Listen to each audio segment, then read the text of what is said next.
Rafiq, I love talking to you the other day. You have some great ideas. Give me about 3 minutes of reflections. What are you thinking? What do you see? Do you agree? What's up?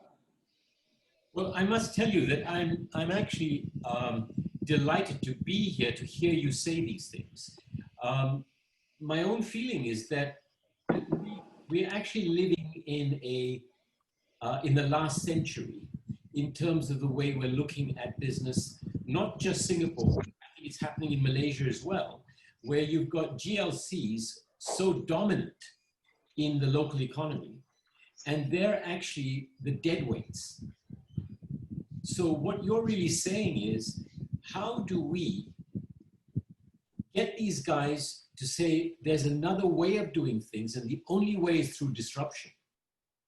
And what you've demonstrated as to what's going on in China is, I think, absolutely key to this whole digital transformation that needs to take place. So I'm absolutely 100% with where you are. GLCs, can you just explain that for a second?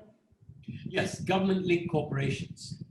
Yeah, so SOEs, whatever you want to call them, exactly. It's the same story, and in Singapore's case, I think it's more difficult because you've also got the multinational corporations, and if you add the two, the dominance of the local economy with these two elements makes it that much more difficult to change things. And the only way is going to be through the processes that you were actually talking about, allowing the disruptors to change the model. And then let's see where the pieces fall. Yeah, that's really fascinating.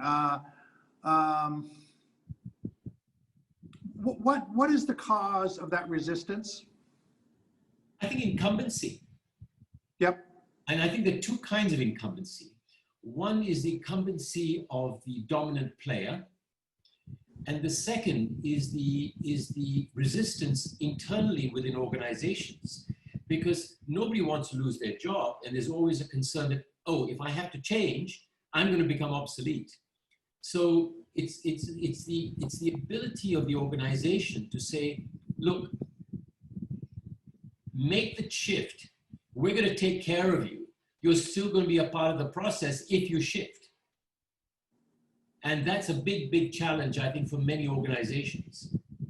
I think the point that yes, sorry, go ahead. Yeah, I was going to say, following on that, you've turned around like messed up shopping malls in I think Russia and other like really screwball countries. Yes.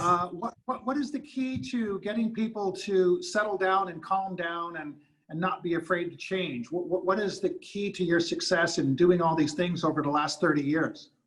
Well, I think the key thing is that people have got to be brought onto the same platform that you're on, and that it is not scary. We can all do it. And my example is this: when I turned around a fast food operation back in late 90s, you realize that being the smartest guy in the room is not really the solution. The solution is to make everybody part of that journey. And in fact, the so-called stupid guy on the bottom of the floor, the guy who's cleaning the place, he's got ideas. So if he's able to contribute, the whole organization contributes. And I'll tell you what the result of that was. Yeah. In the case of that business, what turned us around, our annual sales was the equivalent of McDonald's advertising budget. Okay, that was our group sales. And a guy on the shop floor said, you know, there's nowhere for me to eat here because I'm a Muslim. So we changed A&W into the first halal fast food operation in Singapore. We got the sales up 300%. And as soon as we did that, I sold the business because I said, there's no way we're going to continue competing once McDonald's comes after us. So the point that I'm trying to make is that it's about making change not scary. Yeah, no, I so agree. That's why I love the idea yesterday about teaming up with younger people and older people with hobbies. I think that's a brilliant idea to take away the fear out of change and to find commonality, common ground of things outside of work, because then when it comes to the process of change, people are much more open to each other. I think that's a really great idea, is to Rafiq, is that corny? I mean, to say, you know what, let's pair younger people and older people with their hobbies and give them office time to whatever, Lego, cards, bicycling, cooking classes. For God's sake, having a cooking class during lunchtime is a great idea. Everybody, how can you not have fun in a cooking class? You're learning how to do something. Oh, it's brilliant. It's brilliant. You know, what we did when I had to turn Scott's shopping center around in Singapore is that we got everyone into an aerobics class. Yeah. It wouldn't have been me.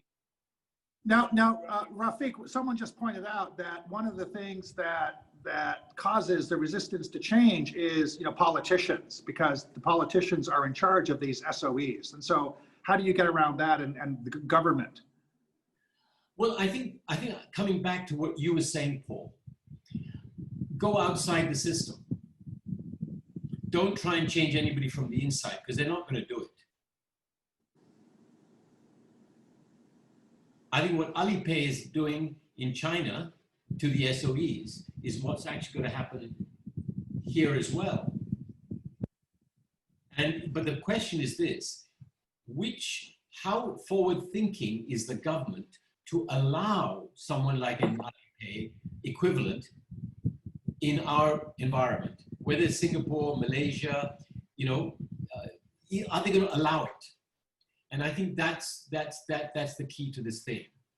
And I think if we have a little bit of foresight, I think what I'm finding quite amusing actually is what's going on in Indonesia, because the lack of government is actually allowing the disruption to take place.